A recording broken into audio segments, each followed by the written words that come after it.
Tablet kecil satu ini dulu pernah jadi andalan banyak orang, baik buat belajar, nonton, sampai main game ringan. Tapi gimana kabarnya sekarang di tahun 2025? Saya akan bahas mulai dari performanya, layar, baterai, dan apakah tablet ini masih layak buat dipakai di tahun 2025.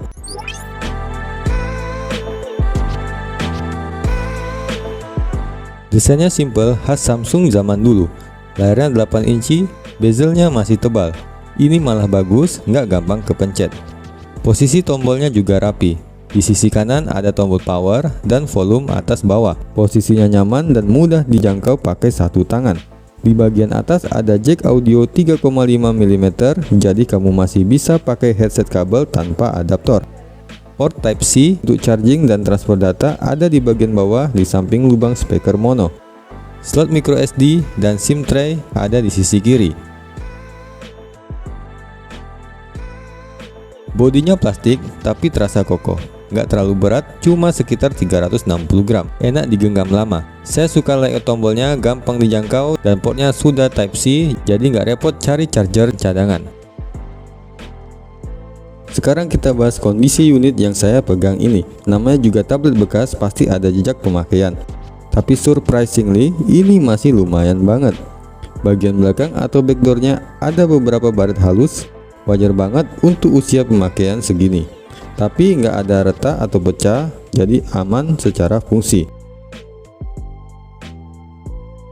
Layarnya masih mulus, sudah terpasang tempered glass dari pemilik sebelumnya. Touchscreen-nya juga masih responsif banget, nggak ada dead pixel. Dan tombol-tombol fisiknya kayak tombol power, volume, sampai home button masih clicky dan enak ditekan. Jadi dari segi kondisi fisik saya kasih nilai 7,5 dari 10.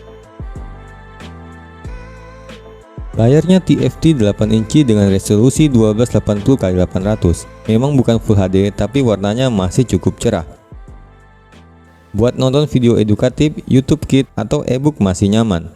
Speakernya mono, posisinya ada di bawah, suaranya cukup kencang meskipun detailnya nggak terlalu jernih. Saya pernah pakai tablet ini buat muterin lagu, walau speakernya mono, tapi untuk ruangan kecil sudah cukup keras dan jelas.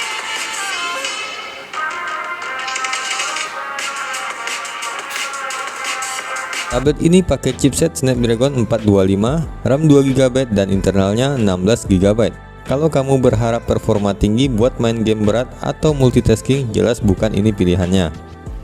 Tapi untuk nonton video, buka ebook, belajar online, atau buka aplikasi ringan masih lancar. OS-nya Android 7.1, bisa update ke Android 9P. Meski udah mentok, masih cukup stabil. Baterainya 5000 mAh dan cukup awet buat pemakaian ringan. Kalau dipakai nonton video aja, bisa tahan 6-8 jam tergantung tingkat kecerahan layar. Pengisian dayanya memang agak lambat. Dari 0 ke 100% bisa 2-3 jam.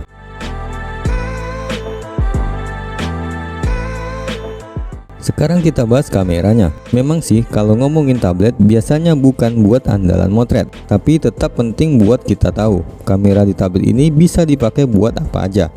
Tablet ini punya dua kamera. Kamera belakang 8 megapiksel dengan autofocus. Kamera depan 2 megapiksel. Hasil foto dari kamera belakang menurut saya cukup oke kalau buat dokumentasi simple, kayak motret tugas sekolah anak, foto barang, atau buat scan dokumen.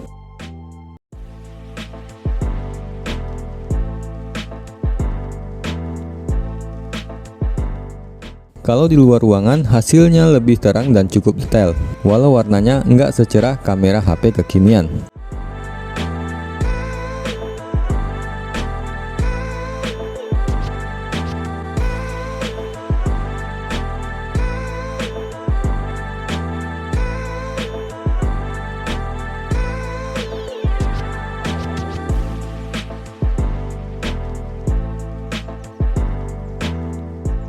Untuk video, kamera belakang bisa rekam sampai 1080 pixel atau Full HD, tapi kualitasnya ya standar banget.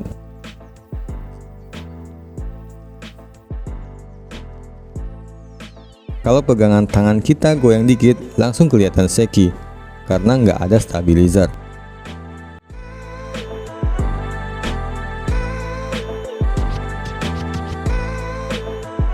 Kamera depannya 2 megapiksel.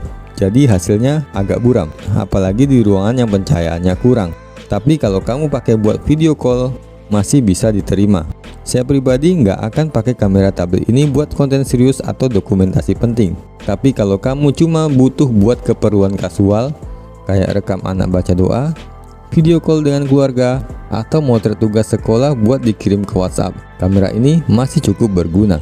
Dan saya suka satu hal, kamera belakangnya udah ada autofocus, jadi nggak blur-blur amat kalau tangan kita nggak stabil. Kalau kamu tanya tablet ini cocok nggak buat anak balita?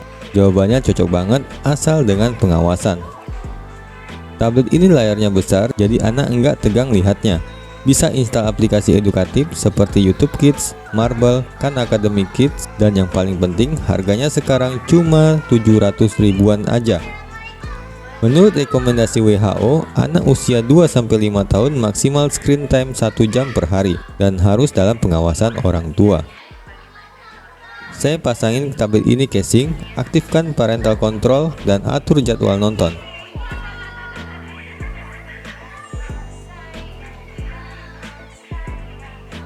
Kemudian kita lanjut ke performa gamingnya. Kita akan mencoba game Subway Surfers, apakah masih layak. Saat pertama buka gamenya, saya ngerasa loadingnya cukup lama. Kalau kamu sebelumnya sudah biasa pakai HP yang performanya kencang, misalnya HP-HP keluaran tahun 2020 ke atas, pasti bakal ngerasa perbedaannya.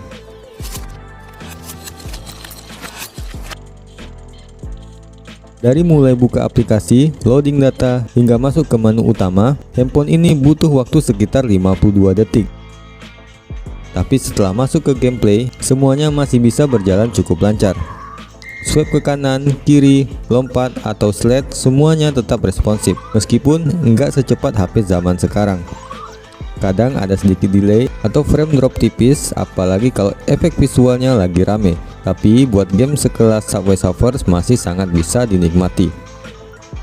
Menurut saya pribadi, kalau kamu beli tablet ini bukan buat gaming berat, tapi cuma untuk hiburan ringan kayak Subway Surfers, Toka Boca, atau game puzzle anak, ini masih layak banget.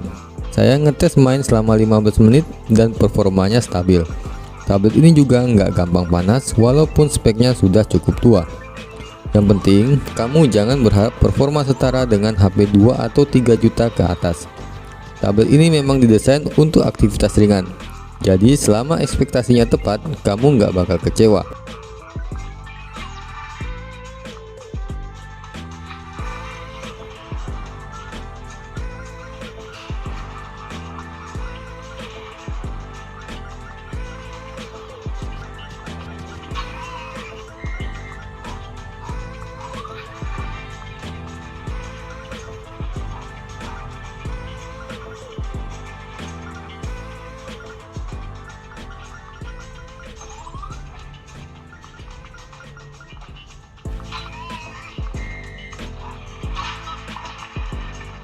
Sekarang kita coba tes aplikasi yang udah jadi bagian dari keseharian banyak orang, terutama remaja, bahkan orang tua juga udah sering scroll. Saya install TikTok di tablet ini dan sekarang kita lihat bagaimana performanya. Saat pertama kali buka TikTok, terutama setelah baru diinstal atau habis di restart, saya rasa loadingnya memang terasa lama. Butuh waktu sekitar 1 menit 23 detik untuk masuk ke halaman awal dan video awal TikTok.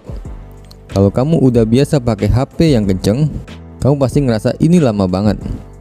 Tapi ya, ini wajar. Tablet ini memang bukan perangkat yang dirancang buat kecepatan tinggi. Apalagi prosesornya udah cukup jadul dan RAM cuma 2 GB. Nah, begitu TikTok udah dibuka, saya mulai scroll beberapa video dan di sini pengalamannya mulai membaik. Video bisa diputar dengan cukup lancar, meskipun kadang saat geser ke video selanjutnya ada sedikit delay. Tapi delaynya nggak sampai bikin kesel. Buat sekedar nonton konten hiburan ringan atau video edukatif masih aman banget.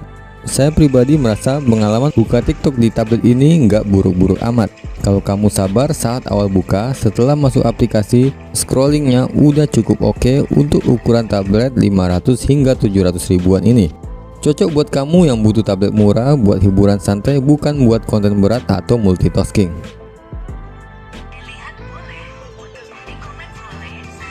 Samsung Galaxy Tab A 8 inci tahun 2017 adalah tablet bekas yang masih sangat layak untuk dipakai nonton video edukatif, belajar interaktif, bacaan digital, dan hiburan ringan. Dengan harga di bawah 1 juta, kamu udah bisa kasih anak media belajar yang aman dan menyenangkan. Asal tetap dibatasi dan dipantau ya. Rekomendasi saya, cocok banget buat orang tua yang cari tablet murah tapi fungsional buat anak. Jangan lupa batasi screen time-nya maksimal 1 jam per hari. Dan pakai fitur pengawasan orang tua. Saya sendiri merasa tablet ini adalah solusi hemat buat anak belajar di rumah. Daripada kasih HP mahal, mending tablet ini murah, besar layarnya, dan aman. Gimana menurut kamu? Apakah tablet ini cocok buat kebutuhan kamu atau buat anak kamu di rumah? Kalau kamu pernah pakai tablet Samsung Tab A 8 inci ini atau punya pertanyaan, langsung aja tulis di kolom komentar. Jangan lupa like kalau video ini bermanfaat dan subscribe supaya kamu nggak ketinggalan video review HP dan tablet murah lainnya. Sampai ketemu di video berikutnya.